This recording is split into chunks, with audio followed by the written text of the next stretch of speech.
c'est parti pour le compte de votre magazine avec les pros.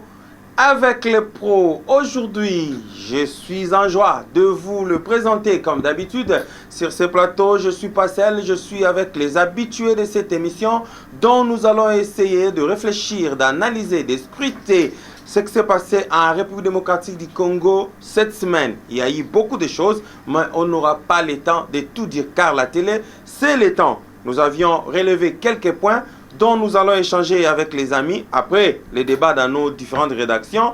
Maintenant, nous sommes venus sur le plateau d'Avec les pros pour en parler, pour en discuter. Peut-être que vous n'avez pas eu le temps de suivre ou de comprendre l'actualité. Cette émission, elle est faite pour ça.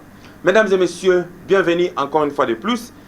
Sur ce plateau, je suis pas seul, je suis avec Jean Moleki qui est l'éditeur du journal Le Fax. Jean Moleki, bienvenue. Merci beaucoup Serge, je remercie tout le monde, tous les amis qui sont dans l'IRTV, que Dieu leur bénisse. Merci beaucoup. À côté de Jean Moleki, c'est le patron du journal Évaluation, Jean-Delors Kabamba. Jean-Delors, bienvenue. Merci M. Serge, je suis heureux de me retrouver encore parmi mes siens et devant cet auditoire qui nous écoute. Merci Jean-Delors.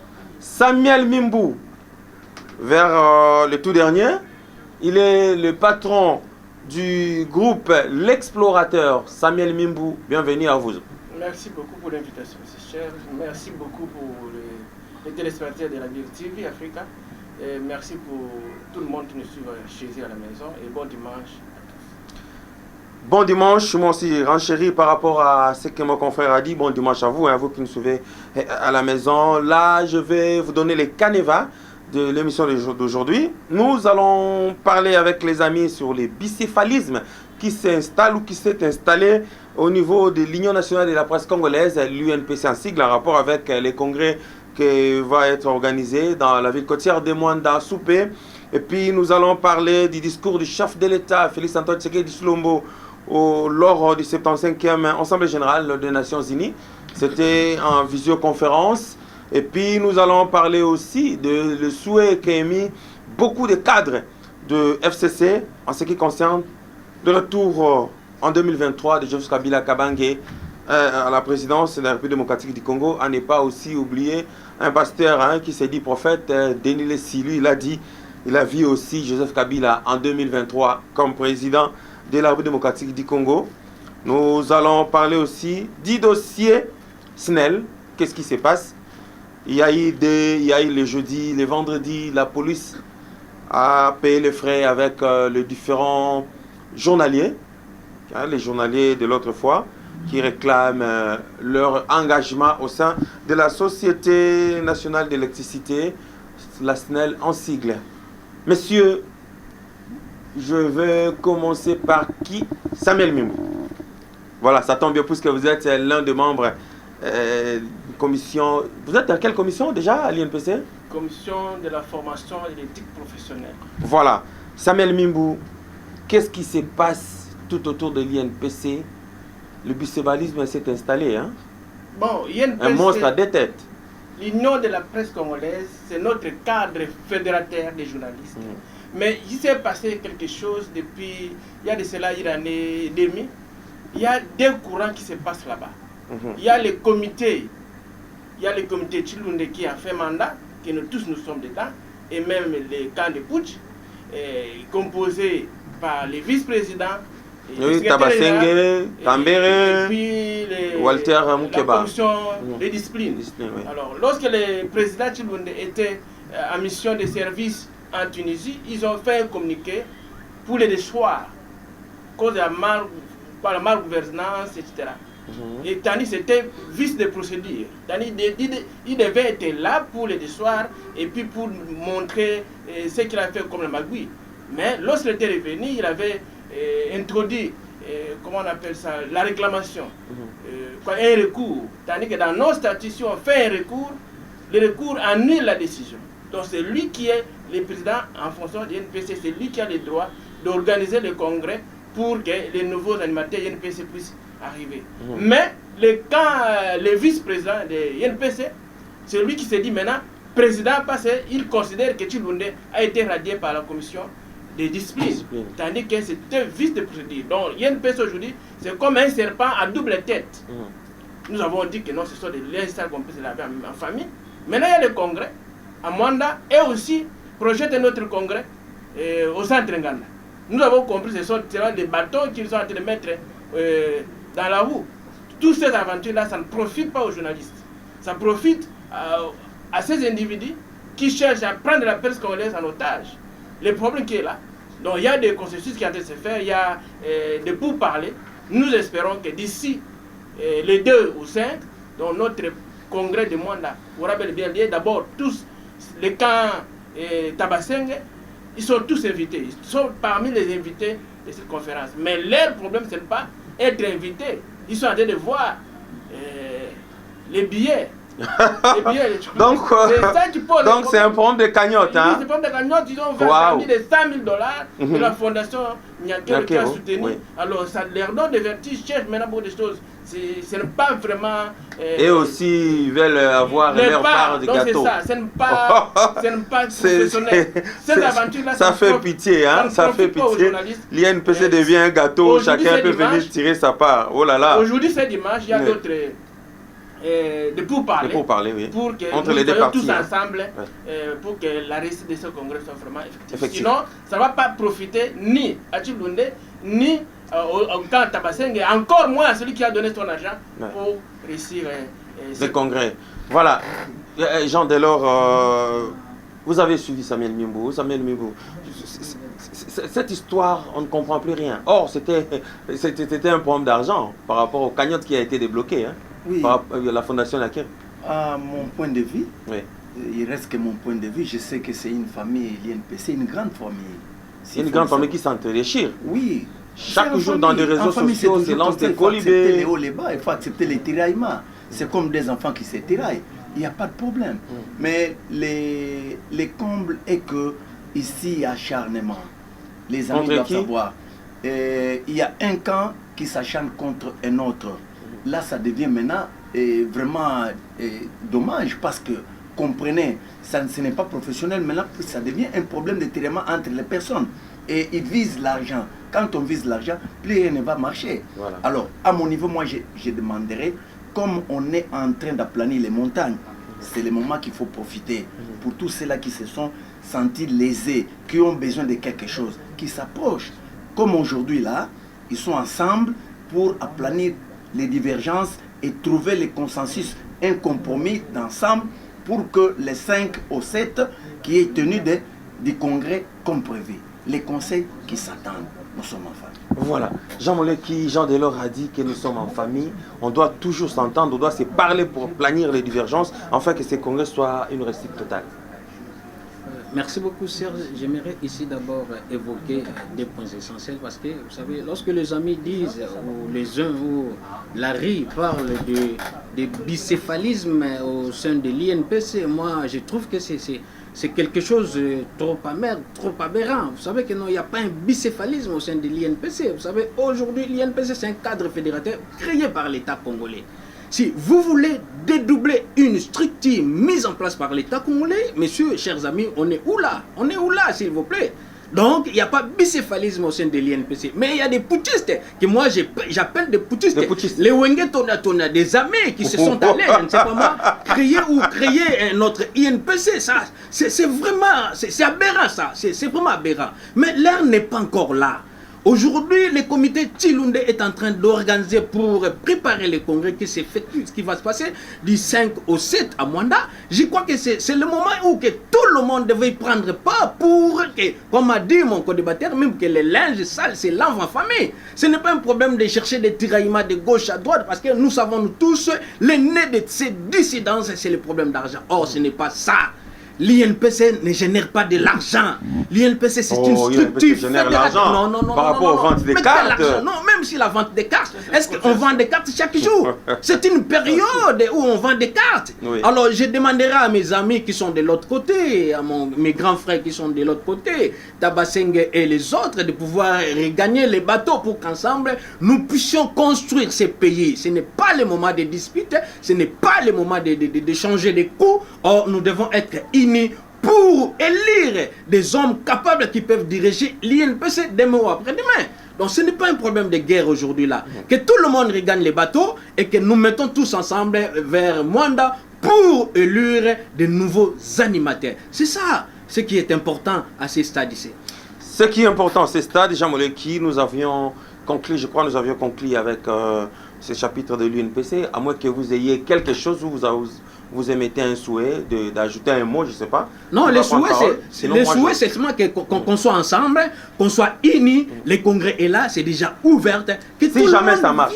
Non, ça va marcher parce qu'il y a des concessions qui se font aujourd'hui pour rassembler tout le monde. On n'a pas besoin que les uns créent Tonia, que les autres créent El Paris, que les autres créent je ne sais pas moi en quoi. Alors que nous tous, nous regardons dans la même direction pour faire avancer la presse congolaise, nous qui passent toujours comme des donneurs de leçons. Mais regarde ce que nous-mêmes nous faisons. Oui, vous avez quelque chose à ajouter? Le Congrès, c'est notre seule instance.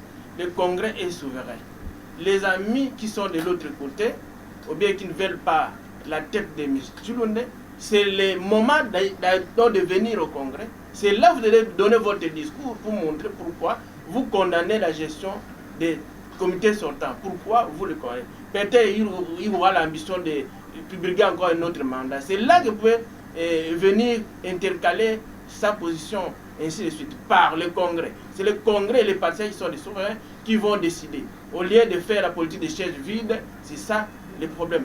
Venez au Congrès, venez, la place est toujours là. Ils sont d'abord invités. C'est le moment d'aller au Congrès pour résoudre nos divergences. Voilà. Jean Delors, vous allez ouvrir ces chapitres en rapport avec le discours du chef de l'État qui avait fait lors du 75e Assemblée générale des Nations Unies. Le chef de l'État a beaucoup parlé sur l'insécurité à l'est du pays.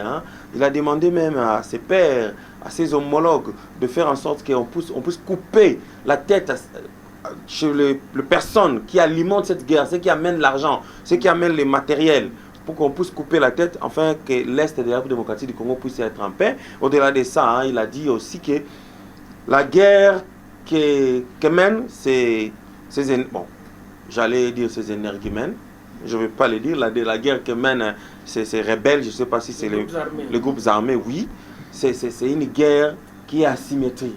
Notre armée n'a pas été préparée pour ça. Nous sommes en train de nous organiser pour enfin qu'on puisse offrir ces gens-là ce qu'ils nous proposent. La manière dont on nous attaque, c'est le même mode que nous aussi, on va riposter. Oui, l'insécurité à l'Est intéresse plus d'une personne, si pas les Africains, mais principalement les Congolais, parce que c'est nous qui sommes tout le temps victimes. Nos frères, nos amis à l'Est ne doivent pas sur les lauriers. Plus ils sont tués, à milliers même. Chaque jour, il y a des morts. Extermination. Jour. Ça fait mal. Et c'est chaque jour, comme vous venez de le dire. Vraiment, ça nous fait mal.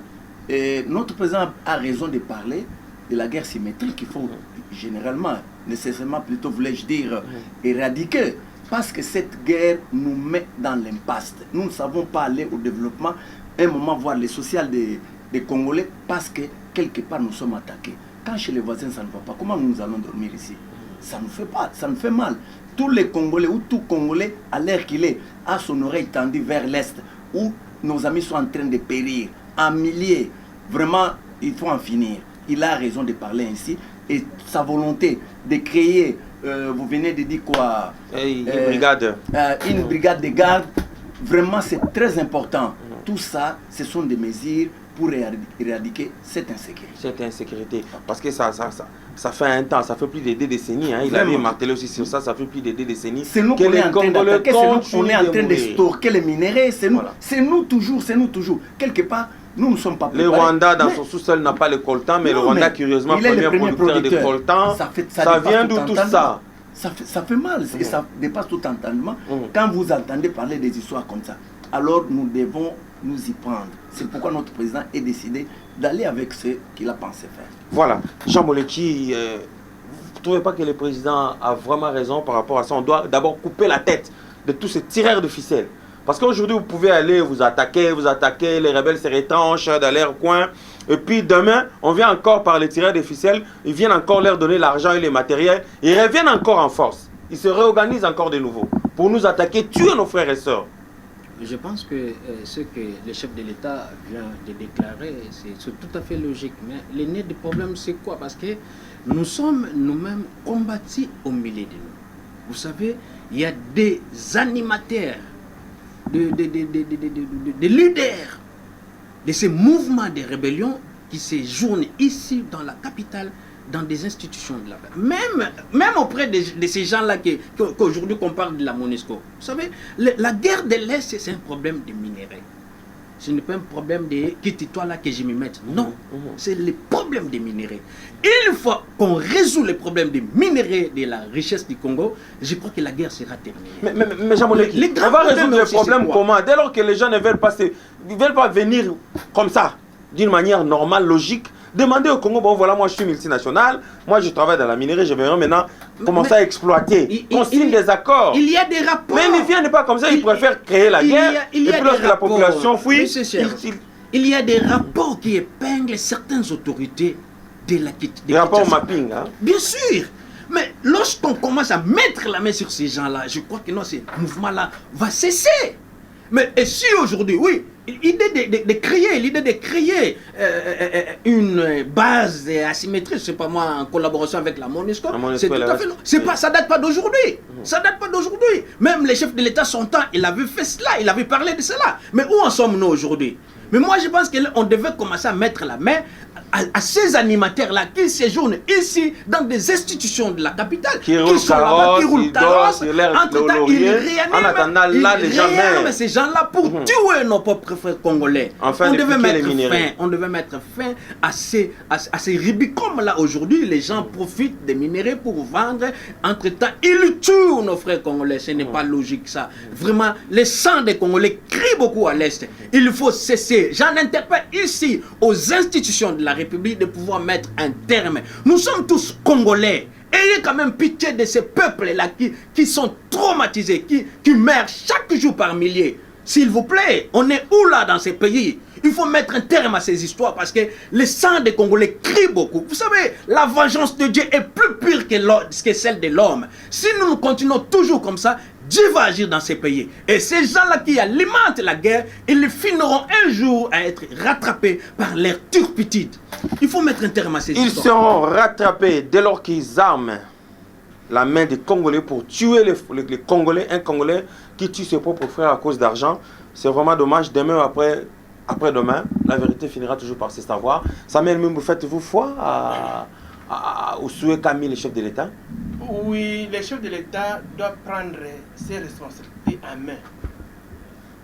L'Est de la République démocratique du Congo, c'est un terrain de business international. Le Congo est victime de ces richesses. Le Congo, on appelle scandale géologique. Il y a tous les minéraux ici. Entre autres, il y a des pays voisins aussi qui nous envient. Alors, comment voler ça? C'est par des groupes armés qu'ils utilisent. C'est pourquoi la guerre qu'on est en train de mener là-bas à l'Est, la guerre asymétrique. Ça veut dire que c'est une guerre qu'on ne peut pas identifier l'ennemi, que va l'ennemi, c'est tel qu'on peut neutraliser. Par exemple, avec la guerre de M23, l'opération Orange avec l'époque de Joseph Kabila, c'était neutralisé. Et Mamadou Ndala paye le prix. Le M23, l'armée a neutralisé ça. Le FARDC. Jean Rabaouma aussi, il n'y a pas que Mamadou. Voilà. Ça montre que le FARDC peut neutraliser ça. Le problème c'est quoi? C'est former l'armée, rajeunir l'armée, notre armée. Donner au FARDC les moyens. Si le FARDC n'arrive pas, appelez même les pays voisins pour vous aider à neutraliser les rebelles. À l'époque, l'armée zaïroise avait aidé le Tchad, avait aidé le Rwanda, avait aidé beaucoup de pays. Pourquoi aujourd'hui l'armée congolaise ne peut pas demander peut-être l'aide à l'Angola, soit au Zimbabwe, soit dans d'autres armées? Ça montre que c'est la volonté politique. Si nos autorités prennent vraiment ça au sérieux, cette aventure va terminer. La MONUSCO a échoué. C'est plus de 21 ans que la MONUSCO est ici. Ça n'a rien fait quelque chose. Leur budget toujours des milliards, 1 milliard, 1 milliard. C'est le business. Alors, au sein des Congolais, ni t'étais la conscience nationale l'idéologie nationaliste des Congolais, les pays seraient déjà comme Soudan du Nord et Soudan du Sud. C'est grâce à la mentalité nationaliste des Congolais. Un Congolais n'aime pas qu'on coupe son pays. C'est pourquoi nous sommes encore unis. Mais ni cette conscience nationale-là, les pays pouvaient déjà partir. C'est pourquoi ils sont en train de frapper notre esprit en égorgeant les gens, en tuant les gens, frapper l'esprit des Congolais pour que les gens commencent à neutraliser. C'est l'affaire internationale. Nous sommes comme en prison à ciel ouvert, on l'avait dit. C'est nos politiciens. C'est nos politiciens. Mais Samuel, former l'armée, attaquer les rebelles. L'opération Orange avait mis fin avec le M23. Mais ça à l'époque, puisque ça continue, on ne peut pas quand même continuer à pleurer, à se lamenter du jour au lendemain. Personne ne va nous écouter. La moindre chose, c'est quoi? Est-ce qu'on ne peut pas organiser une conférence, une grande conférence mondiale sur le minerai de la RDC? Les gens peuvent venir, ceux qui souhaitent peut-être œuvrer dans ce sens-là ou dans nos secteurs miniers, ils peuvent y aller. Le chef de l'État avait dit que s'il s'agit de donner sa vie pour l'Est, il va le faire. Nous n'avons pas besoin des héros morts. Nous avons besoin des héros vivants. Le problème qui est là, au lieu d'intervention, faire une force d'intervention rapide là, ça ne va pas tenir parce que la MONUSCO en a fait. On a tué ces gens-là qui étaient venus de Tanzanie. On ne parle même pas de la MONUSCO, mais ce sont des affiliés. Néanmoins, ici, c'est de demander l'aide à un autre pays ami. Pas nécessairement. Nous avons des soldats capables, nous avons des officiers capables. Rajeunir notre armée pour attaquer les rebelles. Ça pourrait être fait. Jean Delors, vous ne trouvez pas qu'on peut organiser une grande conférence mondiale sur le minerai de la RDC? Comme ça, tout le monde vient. C'est lui qui peut-être pourra mettre le souhait de travailler dans nos mines. Il pense en bonne et due forme. Au lieu de continuer à tuer les gens pour monter des guerres de gauche à droite. Organiser une conférence minière, c'est bon. Minière plutôt, c'est bon. Mais je vais rappeler l'histoire. À l'époque de Mobutu, vous savez, il n'y avait aucun pays limitrophe du Grand Congo qui pouvait soulever le doigt en face d'Isaïe. Alors, voilà. La nuit, s'ils osent, le matin, Mobutu est sur l'air d'eau. Voilà. Et l'armée était organisée. Voilà. C'est un problème. Nous étions une force dissuasive et persuasive en même moment. Il y a un problème que mon ami a soulevé ici, l'infiltration. L'infiltration, c'est quoi? Entre nous-mêmes, il y a des gens qui communiquent avec les soi-disant rebelles. Ce sont eux qui ravitaillent. Ce qui s'est dit à Kinshasa la nuit, à quelques minutes, les rebelles de l'autre côté sont déjà au courant. On vient attaquer de tel côté, ils prennent des dispositions. Vous voyez que nous sommes en train de nous tuer entre nous. Alors par rapport à ça, c'est question qu'on puisse prendre des dispositions. Qui sont ces infiltrés? Plus on a parlé de ça, il faut qu'on y mette un peu la main. Qu'on termine cette histoire. Parce que ça ne doit pas aller comme ça. Organiser la conférence, c'est bien. La conférence, c'est quand il y a la paix, on cherche comment dispatcher maintenant les minéraux là, qui ont des pourcentages, qui en ont, qui n'en ont pas, et qu'est-ce que les trésors de notre pays peuvent gagner. Va gagner. Alors, par rapport, ça c'est quand nous sommes calmes, mais à l'heure qu'il est, ça on nous attaque, c'est comme dans une maison.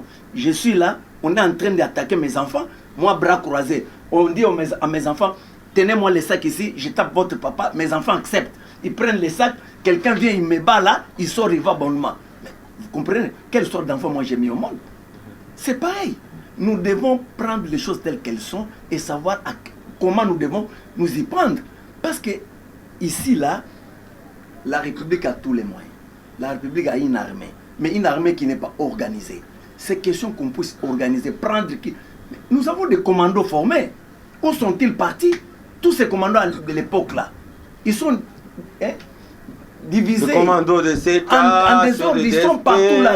Oui. Dispersés, c'est question de même nos fantassins de Mbanzangungu voilà. Ici. Nous avons une armée, nous avons des commandos bien formés dans ces pays qui doivent prendre la chose en main et au sérieux pour éradiquer cette guerre. Quand un président rwandais se met là-bas, qui n'a pas le coltan dans son pays, mais il se permet à ouvrir une usine de fabrication de téléphones dans son pays avec nos cobalt dans nous. Nos coltans. Nos coltans, voulais-je dire. En tout cas, vous voyez que quelque part nous sommes faibles. C'est comme c'est lui qui commande notre pays. Voilà. Alors, par rapport à ça, nous devons aussi nous élever. Si les amis de l'Est sont faibles aujourd'hui, alors c'est parce que quelque part ils n'ont pas de soutien. On s'entre-déchire entre nous-mêmes. Or, comme lors de mon ami venait de parler de business, quelqu'un récupère, il voit que non, là c'est business, moi je gagne l'argent. il est en train Je gagne l'argent, ses frères et sœurs meurent sont en chaque jour. train de mourir à chaque jour. l'insouciance. Mais ça, c'est quelle richesse? Ça Pour dépasse venir totalement. construire des immeubles Alors, qui poussent comme des champignons. Des hein. champignons. La commune de Ça fait- Kinshasa, ça se fait métamorphose très mal. chaque jour. Ça fait très mal. Il faut qu'on prenne cette histoire à main et au sérieux pour que cette guerre soit éradiquée. Jean Moleki, Vous pour le que savez. cette guerre soit éradiquée, hein, les amis ont émis le souhait qu'on puisse organiser l'armée, on puisse chercher des taupes qui sont au sein de l'armée, qu'on leur déniche. Afin que les ordres ou les réunions qui se font, les réunions stratégiques, que ça ne puisse plus fuiter. Ça, c'est difficile. Organiser l'armée nationale, le FARDC, ce sont des histoires qui se retrouvent déjà dans des tiroirs des officiers de ces pays. Mais il n'y a pas longtemps, il y a eu le changement des animateurs, non? J'ai rencontré un moment des généraux bien formés dans ces pays où ils ont effectué le plan sur la réforme de l'armée, mais ça traîne encore dans des tiroirs. Moi, je pense que le chef de l'État devait quand même taper de poing sur la table pour la réforme de l'armée. Mais il a fait changer les animateurs. Non, les animateurs. On vise quoi? Les animateurs, c'est tout On à fait vise les normal. résultats, non? Mais il faut qu'il y ait la réforme, la grande réforme au sein de l'armée. Vous savez, il y a des plans, même au sein de la police. La réforme, il y a tout un plan sur la réforme, mais ça traîne. Qui va ordonner, qui va donner l'ordre, qui va exécuter ces plans-là? Que le chef de l'État tire un peu la sonnette d'alarme auprès des officiers congolais. Parce que c'est eux qui bloquent aussi la réforme. J'ai échangé avec un général dans ces pays qui me dira que non, il y a tout un plan sur la réforme de l'armée. Mais ça traîne encore, mais qui va exécuter. Je crois que non, réformer l'armée. Vous savez, les amis ont évoqué quelque chose de très important à l'époque de Mobutu. Qui pouvait soulever les doigts ici dans des pays limitrophes pour se moquer des forces armées zaïroises de l'époque? C'est triste aujourd'hui. Nous avons des militaires bien formés. Nous avons des commandants bien formés. Souvenez-vous, Laurent Désiré Kabila avait dit dans ces pays, la guerre sera longue et sera retranchée là où ça a commencé. Et pour ce faire, il y a des mécanismes à mettre, il y a des plans stratégiques de la guerre pour éradiquer ces mouvements de rébellion. Mais ce qui se traîne, je crois que non, le chef de l'État, en âme et conscience, il va taper les poings sur la table pour éradiquer, pour donner quand même le sens à nos militaires qui se battent jour et nuit pour sauver cette nation, la RDC. Pour sauver notre cher beau pays, la République démocratique du Congo, ça fait mal lorsque chaque jour vous entendez, on a tué, on a violé à l'Est, les gens ne sont pas en paix. Tout le temps, ils courent, ils ne savent pas où est-ce qu'ils vont se reposer. Ils se sentent parfois abandonnés, mais on leur dit, nous sommes de cœur ensemble. Il est vrai, nous n'avons pas d'armes, mais là, la seule arme que nous avons, c'est nos bouches pour tirer la sonnette d'alarme. Non, même nos bras, souvenez-vous, les rébellions qui ont fait éruption ici dans la capitale, voilà. Ils ont fini comment? Voilà, donc je disais, nos bouches, nos écrits, ça peut toujours faire affaire. Samuel Mimbo, attendez, si vous avez quelque chose à dire, je vais vous donner le temps de parole et vous allez insérer la chose dans vos minutes. Puisque vous, c'était Jean Delors qui avait commencé le premier thème. Deuxième, c'était vous. Maintenant, c'est Jean Mollet qui commence. Jean Mollet qui, dans les camps de l'ancien chef de l'État, Joseph Kabila Kabange, FCC, les langues se délient. Il y a les langues se délient. Les gens demandent à crier à corps le retour de Joseph Kabila Kabange aux affaires en 2023. Le cas du ministre Nyamugabo, oui, votre journal aussi en avait parlé. Votre livraison de vendredi, hein, vous en avez parlé. Il y a un pasteur, tel que j'avais dit, pasteur prophète Denis Lessi, dans mon écran prophétique, j'ai vu que Joseph Kabila est rentré au pouvoir. Il y a un ministre aussi, en profitant des frais d'émission de la République. Il était parti quelque part dans une province où il parlait, il chantait, il disait qu'il va rentrer à Kozonga, Namboko et à Kozonga. Bon, voilà. Jean Mollet, quelle est votre analyse en rapport avec ça? J'aimerais répondre sur ces deux personnalités qui sont ivrées. Ils sont beaucoup, hein? Oui, ils sont beaucoup. Il n'y a pas d'essai là. J'aimerais se limiter pour le cas des ministres Claude Nyamugabo et de cet homme de Dieu, entre guillemets, et Denis Lessé. Moi, je pense que vous savez, dans ces pays, vous savez, l'ivresse du lait, ça tourmente un peu les esprits de ceux-là qui ont toujours tendance de pouvoir chercher de l'argent par-ci, par-là. Quand vous prenez ministre Nyamugabo, dans le gouvernement de M. Ilunga et Lukamba, lorsque un ministre veut se déplacer pour une mission, l'objet des missions est bien défini dans l'ordre des missions. Et bien détaillé aussi. Bien détaillé. Même les timings. Hein? Je me demande, je me pose la question de savoir si l'objet de M. Claude Nyamugabo était d'y aller faire la campagne pour le retour de M. Kabila au pouvoir. Avec le fonds de la République. Avec les fonds de la... Ça, c'est vraiment... C'est l'ivresse du lait, ça. Ça, c'est de l'ivresse du lait. Ces gens-là, ce sont ces personnalités qui tuent ces pays. Vous partez dans une mission où l'objet de mission est bien défini, où le Premier ministre avait bien signé et avait donné l'ordre. Vous y arrivez là-bas, vous commencez à faire des campagnes. Nous ne sommes pas à l'ère des campagnes. Nous ne sommes pas encore Est-ce que en d'abord 2023. Kabila est éligible? Non, attendez. Kabila, mais c'est Kabila a fait déjà son temps. C'est fini pour lui. L'article 70 de la Constitution dit que non, le mandat du chef de l'État est une seule fois. Donc 5 ans renouvelables une seule fois. Mais je ne sais pas moi par quelle utopie, par quelle magie, ces gens-là aujourd'hui peuvent dire que non, il faut que Kabila revienne au pouvoir. Mais si Kabila revenait aujourd'hui au pouvoir, il faut que Kabila meure. Peut-être on peut parler de son fils. Là, je vais accepter, mais pas de Kabila. Joseph, non, l'ère de Kabila appartient déjà au passé. Kabila a fait son temps, il a fait ce qu'il pouvait faire dans ce pays. Ce n'est plus le temps d'y revenir encore pour faire quoi? Pour parachever? Pour tuer encore ce pays? Non, on n'est pas encore là. Aujourd'hui, là... on n'est pas encore là, on y arrivera. Non. Ah, mais vous avez dit ça, non? Lorsque j'ai dit que non, on n'est pas encore là, cela veut dire, mais ce Kabila appartient au passé. Les sénateurs à vie. Donc, il est là, sénateur à vie, il jouit de son statut de sénateur à vie. Un point, un bar. Revenez de M. Denis Lessé. Je crois que je l'avais dit au départ, un pasteur entre guillemets. Moi, je ne sais pas, on reconnaît la vraie prophétie par des noms de Dieu, par les attitudes de sa prophétie. Mais vous pouvez me dire aujourd'hui combien de prophéties que M. Denis Lessé a fait dans ce pays et cela s'est réalisé? Je crois que nulle part. C'est quand même qu'il y a excusez-moi, j'appelle seulement prophète. Un prophète entre guillemets, entre parenthèses. Et vous savez, dans ce pays, il y a des hommes de Dieu que Dieu a établis dans ce pays, mais pas à la trempe de M. Denis Lessé. Pas à la trempe de M. Denis. Qui ne connaît pas le passé de M. Denis Lessé dans ce pays? Qui ne connaît pas, en sa qualité entre guillemets, l'homme de Dieu, il s'est retrouvé en prison d'Indolo pour l'escroquerie. Et ça, c'est un homme de Dieu? Non, il ne faut pas se moquer de ces peuples. Il ne faut pas se moquer des Congolais. Il ne faut jamais se moquer des peuples congolais. Parce qu'un jour, il retrouvera les peuples dans son chemin. Ce que Denis Lessé a fait, moi je pense qu'il n'a qu'à aller dans son église et taper les tam-tam et puis invoquer les gens, venir avec les Mombonza, un point barre, qu'il mange. S'il a besoin d'argent, qu'il va comme il trimballe dans des bureaux pour chercher de l'argent. Et non pour dire que non dans son écran. Moi je peux aussi se lever un des 4 matins, j'ai dit que non, dans mon écran, je suis en train de voir, de constater la mort de M. Denis Lessé en 2021. Je peux le faire. Mais pour gagner quoi? Non. L'ère n'est plus dans des débats éphémères. Nous devons construire ces pays. Mais c'est aujourd'hui, nous avons le chef de l'État, M. Félix Antoine Tshisekedi, qui a son mandat.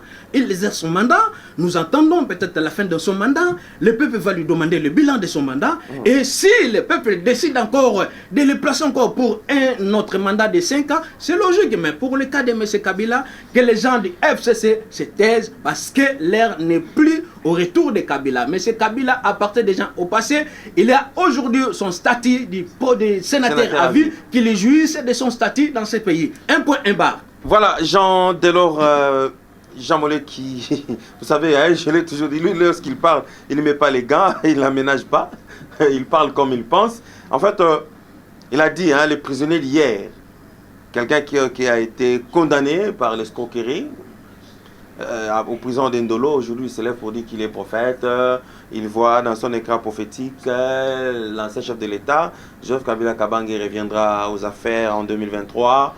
Et puis le ministre Nyamugabo qui était parti en mission officielle avec l'argent de l'État pour aller sensibiliser les gens en disant que Joseph Kabila Kabange reviendra en 2023. Quelle est votre analyse? Oui, mon analyse, j'ai l'inverse. Okay. Parce qu'il fallait commencer par Claude Nyamugabo. Voilà. Il n'y a pas longtemps, nous avons tous la mémoire. Il y a un politicien qui a parlé ici, Kabila Tolembi en effet. Ah oui, il est là. Qu'est-ce qu'il est devenu? Il a changé les Kazakhs. C'est pour vous dire que l'intellectuel congolais ne se respecte pas. Parce que quelque part, même nos amis des pays limitrophes, nos amis africains, ils se moquent de nous. Ah mais voilà. Quand ils vont aux études, c'est pour apprendre à défendre la science telle qu'elle est. Et non changer, inverser les choses. Mais nous, on ne comprend pas. Quand un intellectuel, l'Akabi, de Claude Nyamugabo, voulais-je dire, oui. peut se déplacer de Kinshasa pour Lualaba. Et s'il faut préciser les choses, Oui. aller chanter comme la cigale au nom d'un politicien qui est fait un mandat, dont l'histoire a déjà passé, s'il faut emprunter les mots de Jean Mollet, qui est mon collègue, vraiment, ça dépasse. Parce que moi, je pensais que Claude Nyamugabo devrait se respecter. Commencer par se respecter d'abord. Et respecter la science qu'il a apprise. C'est un homme qui vaut la peine. Quand on le regarde, on voit même sa posture. On dit non, il doit du respect. C'est un homme posé, voilà. c'est un homme calme, les choses réfléchi. qui sortent, les dénigrent. Est-ce que vous pouvez comprendre, à son âge, à sa taille et l'intellectualisme qu'il prêche, ne concorde pas avec ce qu'il est en train de dire. Il se contredit. Parce que s'il faut les mesurer, en tout cas c'est nul, il devient zéro. Pour les gens qui comprennent, ils disent, mais même si on est dépassé par l'argent, on est enivré par les laits, comme le dit Jean Molek, mais ce n'est pas de cette façon-là. Il ne se respecte pas, il ne respecte même pas ses enfants. Puisqu'il y a ces enfants qui étudient, qui sont peut-être des docteurs ou de quoi, je ne sais moi, mais quand ils entendent leur papa prêcher comme ça, qu'est-ce qu'ils comprennent? Ils doivent dire non, c'est en politique, il faut mentir. Les rapaces, tous les coups sont permis en politique. Même si c'est permis, mais quelque part nous devons avoir le respect de soi-même et le respect de sa famille et de sa progéniture. Puisque ça va nous rattraper un jour. Vous faites le mal aux Congolais sans toutefois savoir que vous êtes en train de les causer aussi à vos progénitures. Comprenez, dire que Kabila va revenir, c'est bien bon de dire, mais nous attendons que ça se réalise. Par quel miracle et par quelle magie. Alors, comme le temps presse, je vais aborder du côté des soi-disant prophètes. Oui. Ah, le Congo, c'est pitoyable. Un homme qui se dit prophète, un homme de Dieu. Moi, je sais que quand on grandissait, quand on dit on parle d'un pasteur, un prophète, c'est quelqu'un que nous devions dire respect à tous égards. Mais comprenez aujourd'hui, il peut arriver, on me dit un pasteur, je n'ai pas de considération, parce que quelque part, vous trouvez c'est dans les pasteurs où il y a tous les mots. Mais tous oui, les mots possibles. ils sont en train de déchirer eux-mêmes, Et même en voire plus- même pour l'animation, en plus- voire même pour la désignation des animateurs Vraiment. de l'église des réveils, les numéros Et évêques, ils sont l'évêque devenus général. impartials, Wow. ils ont des penchants. Ils se sont dit Or, des un pasteur choses, quand ils on ont dit un commencé à pasteur régler leurs prophète, comptes à la il télé. doit avoir, il doit être dans les juste milieu. Puisqu'on dit l'église est au milieu, doit être au milieu du village. C'est à l'église où nous allons trouver nos solutions. C'est devant les pasteurs. Quand nous voyons le pasteur, nous voyons des vivants à travers les pasteurs. Mais quand un prophète se met à dire des histoires comme ça, oh, il a dit. Qui lui a dit ça? Il peut nous prouver? Et ça lui vient d'où? Connaissant aussi son passé. Mon frère, ça fait mal. Ce n'est pas des Niles qui peuvent venir nous distraire. Ça, c'est du théâtre. C'est la du distraction. Samuel Mimou. Oui. Samuel Mimou, oui. Samuel, attendez que je te relance, Samuel Mimou. Mais moi, je me pose une question. Hein. Pourquoi est-ce que tous ces caciques de l'FCC, s'ils veulent faire quelque chose, ils partent seulement au Grand Katanga? Je ne sais pas trop.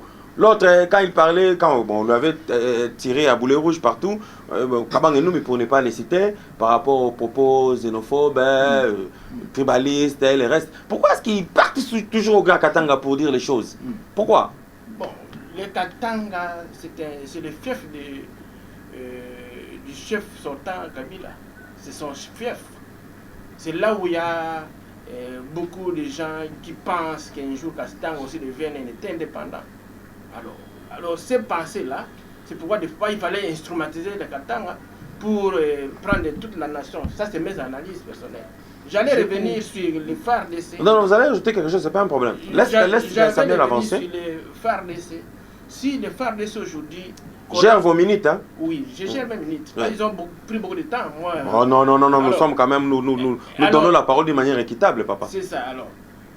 Les FARDC beaucoup infiltrés par l'Ouganda, le Rwanda et le Burundi, donc les pays limitrophes, là, a beaucoup infiltré ces rebelles. Et ces rebelles-là qui se disent des fois congolais, il y a le brassage, ils entrent dans l'armée. Et lorsqu'ils entrent dans l'armée, ils sont des généraux, ils sont des capitaines, ils sont des officiers militaires.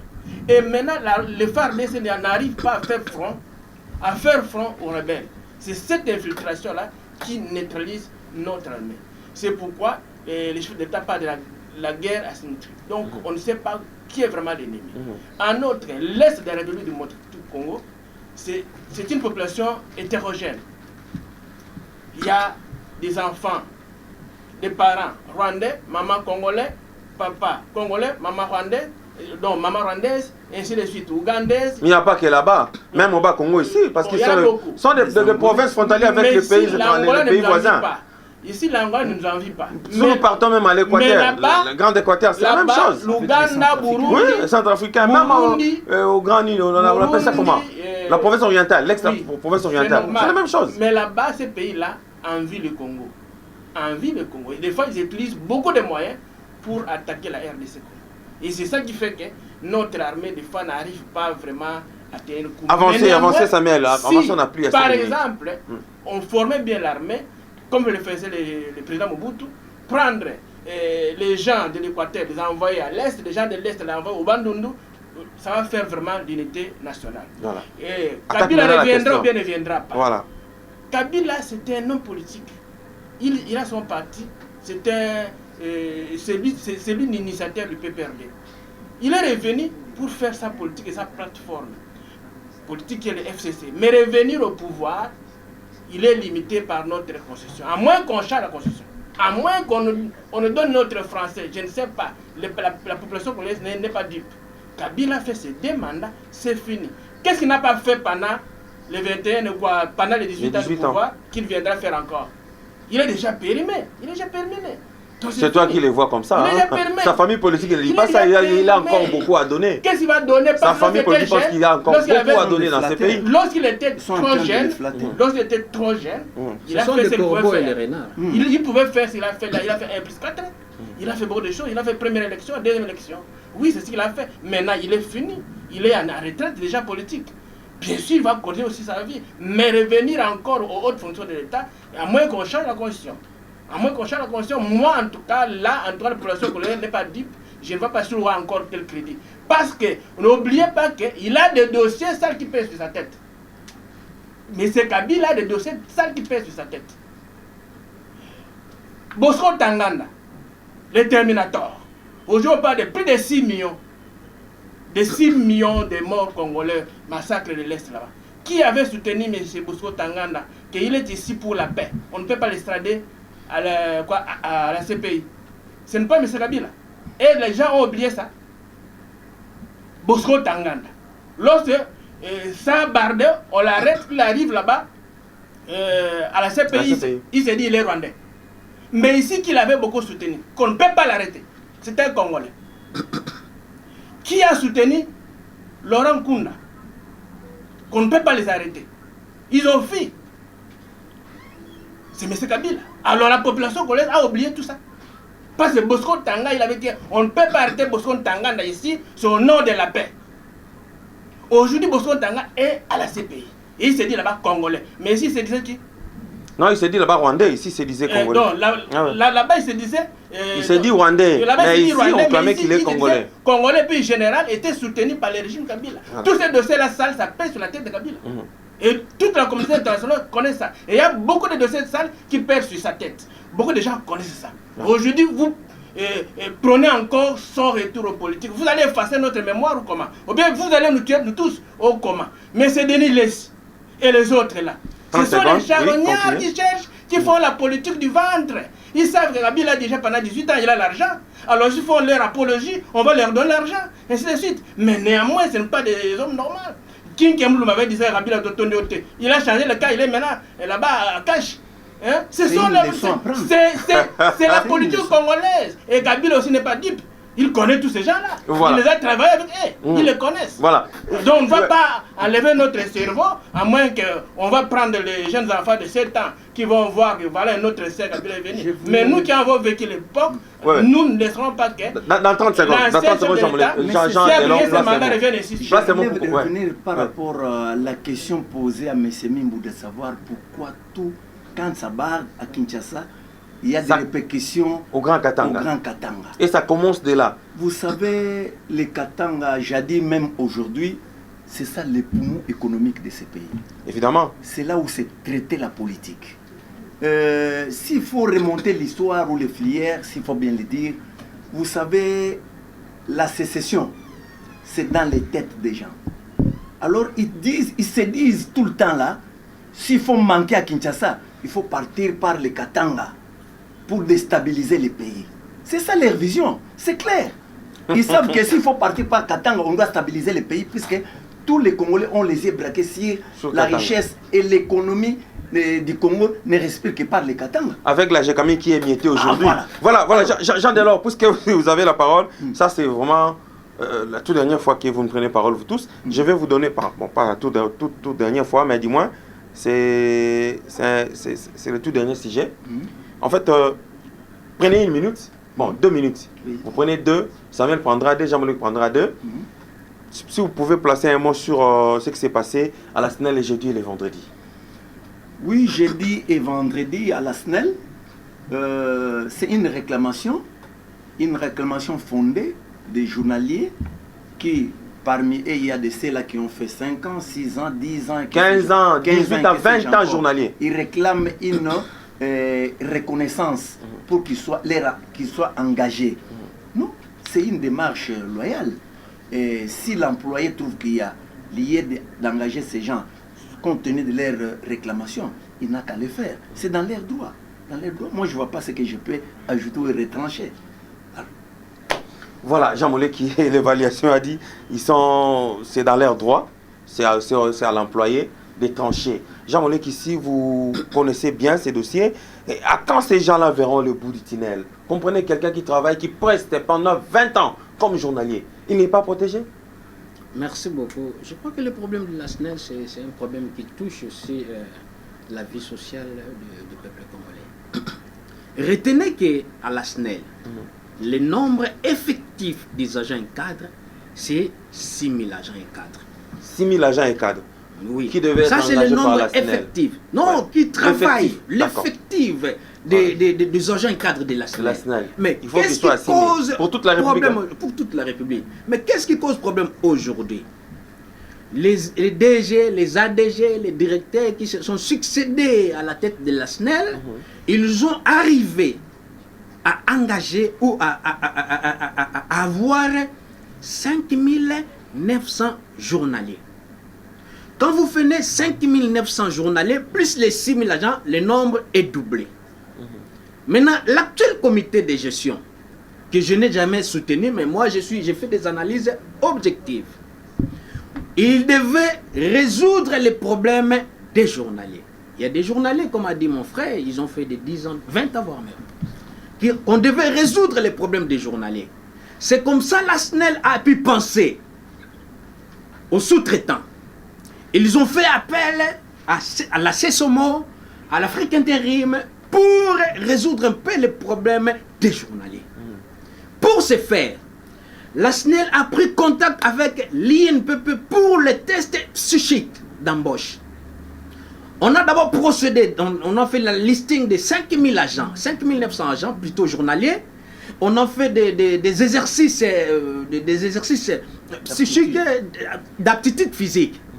C'est comme ça on a pu retenir 1000 et quelques. Sur les 5 900. Sur les 5 900. On a pu retenir que 1000. 1000 et quelques. Parce que les autres là, sur le plan moral, intellectuel, il n'y en avait pas vraiment de niveau à travailler à la SNEL.